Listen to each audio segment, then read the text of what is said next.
시청자 여러분 안녕하십니까? 상쾌한 아침입니다. 대한민국이 절대 잊을 수 없는 세 명의 경제인 이병철, 정주영, 김우중 그 3인 중 마지막으로 김우중 회장이 세상을 떴습니다.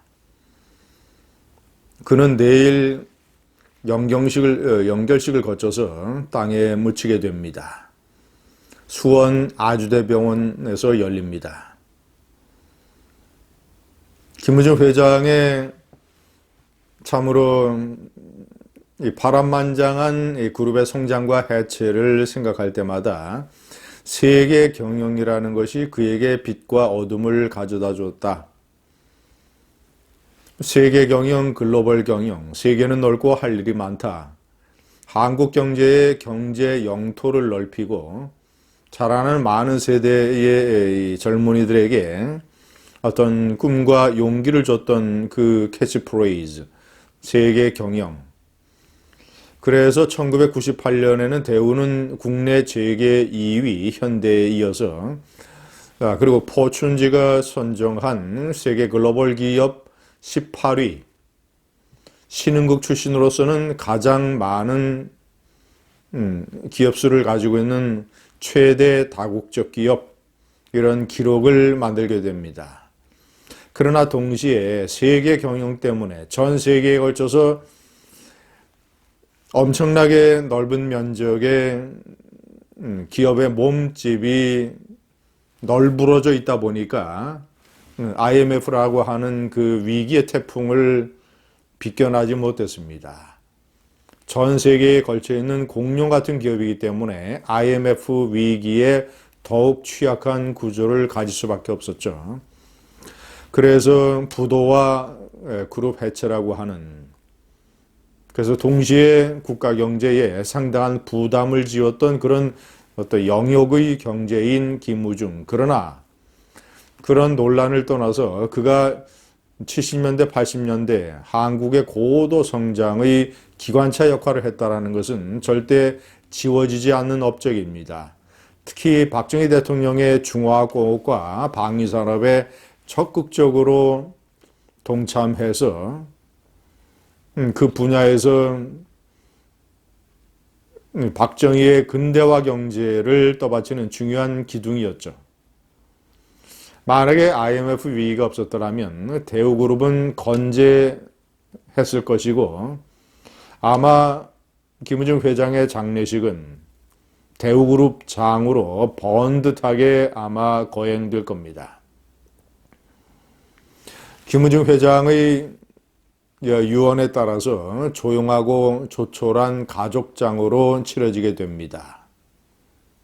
반면 제가 썸네일 제목에 말씀을 드렸습니다만은 한국의 대표적인 기업인, 정말 애국적인 차원에서 국가 경제에 이바지했던 그런 기업인의 장례는 그런 식으로 조촐하게 가족장으로 치러지는데 한국 경제의 앞날을 막으려고 했던, 발목을 잡았던 대표적인 반미주의자 좌파 원로 투쟁가 오종열, 이 사람의 장례는 광화문광장에서 요란하게 무단으로, 불법으로 치러졌습니다.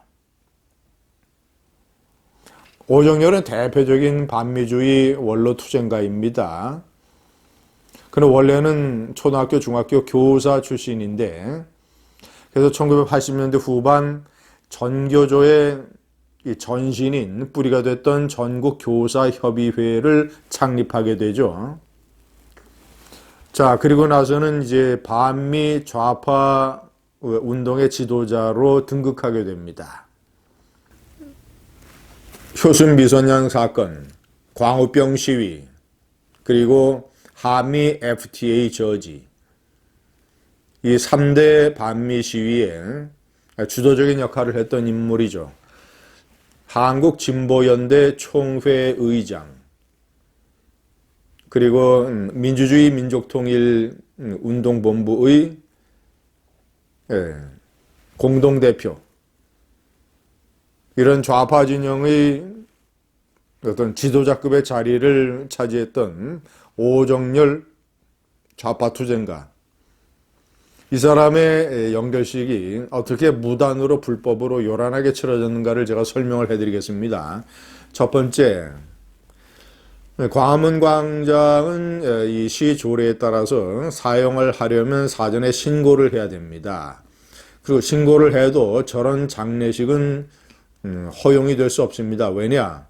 광화문광장은 시민들의 문화, 이런 목적으로만 사용이 되도록 되어 있기 때문에, 그런데 신고 없이 무단으로 사용을 했고,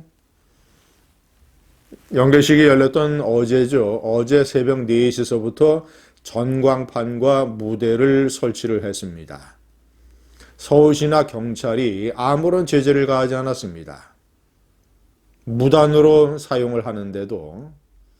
자, 그리고 9시부터 서울광장에서 광화문광장까지 운구 행렬이 이어졌습니다. 그러나 이 역시 도로를 3개 차선이라 무단으로 점용을 하고 진행을 하는데 경찰이 아무런 통제를 가하지 않았습니다. 오히려 이 운구 행렬을 경찰이 도로를 통제함으로써 지켜줬습니다.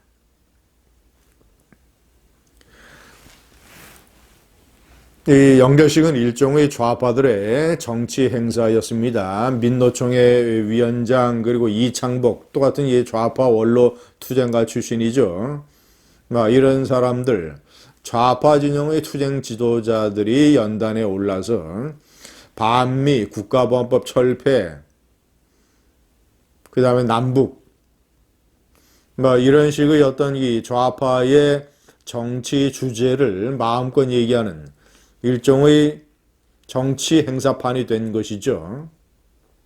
자, 그런데 서울시는 신고도 없이 설치하는 저런 것들을 아무런 통제도 하지 않냐고, 그리고 처음에는 아무런 문제가 없었다, 이 전광판이나 무대도 자진 철거했다라고 해서 조치를 취하지 않을 것처럼 하다가 여론의 시선이 따가우니까 변상금 조치를 하겠다고 하는데 시의 기준에 따라서 변상금의 액수가 24만 원이랍니다.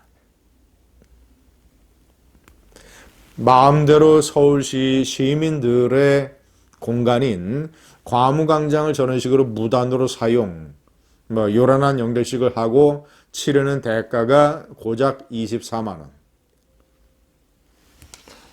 오정열 연결식뿐만 아닙니다. 지난 5월 달에 열렸던 노무현 추모 문화제라고 하는 좌파의 행사, 이 행사도 이름은 문화제라고 달았지만 내용은 일종의 정치 행사였습니다.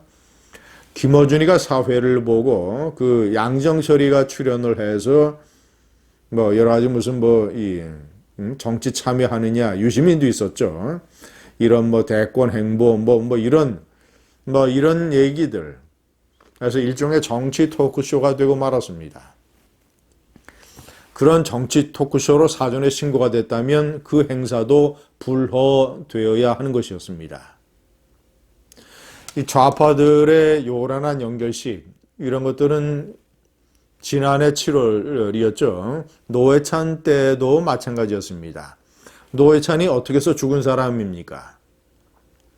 그 드루킹 세력으로부터 불법 자금 수천만 원을 받아서 처음에는 그것을 거짓말하고 숨겼다가 나중에 드러나게 되니까 그 죄의식 때문에, 그 부끄러움에 투신 자살한 사람 아닙니까?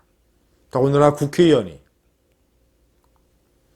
타의 모범이 되어야 될 국회의원이 그런 불법 스캔들로 투신 자살을 했는데 이틀간이나 국회장으로 열렸습니다. 전체 5일간의 장례 중에서 3일은 정의당, 이틀은 국회장으로 열렸습니다.